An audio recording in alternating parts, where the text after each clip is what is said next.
Alright ladies and gentleman, चलो रेव matching सिखाता हूँ आपको। देखो, रेव मैचिंग सीखने से पहले 2-3 चीजों को समझ लो। Rev matching is not absolute mandatory, लेकिन अगर आप मोटरसाइकिल चलाते हो तो एक होता है ना कि इंसान का लेवल अपग्रेड होता है। हर मोटरसाइकिल चलाने वाला कॉर्नरिंग नहीं सीख जाता है, और ये मैंडेटरी भी नहीं है। सेम तरीके से होता है रेव मैचिंग, मैंडेटरी नहीं है लेकिन सीख लो तो बहुत बढ़िया, आपकी राइड क्वालिटी बहुत इंप्रूव हो जाएगी।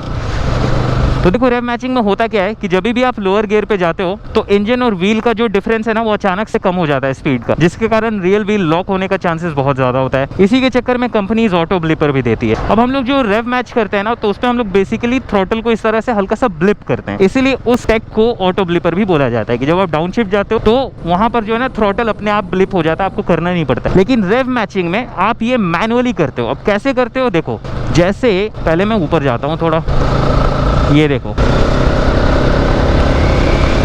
अब मैं आराम से 4500 आरपीएम पे हूँ। अगर मैं अब यहाँ से लोअर गियर पे जाऊंगा तो क्लियरली आरपीएम स्पाइक करेगा। तो यहाँ पर रेव मैचिंग काम आता है। कैसे, देखो, मैं शिफ्ट करूंगा और उसके बाद हल्का सा थ्रॉटल ब्लिप करूंगा।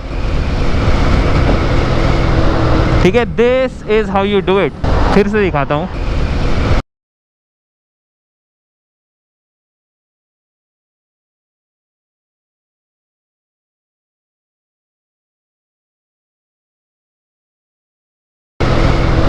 ठीक है, this is how you do it.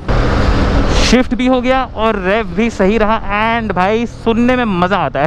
That's the best part of rev matching. जब सीख जाओ ना तो आपको लगेगा वाह भाई क्या चीज सीखा है।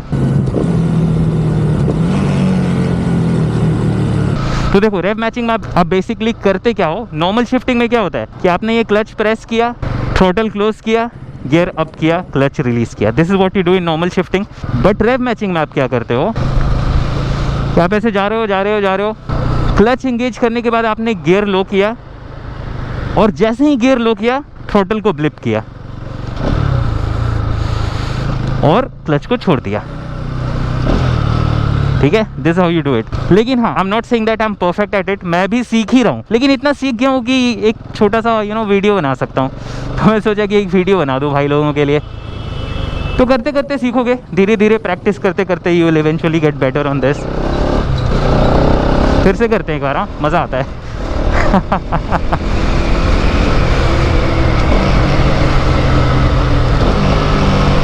सी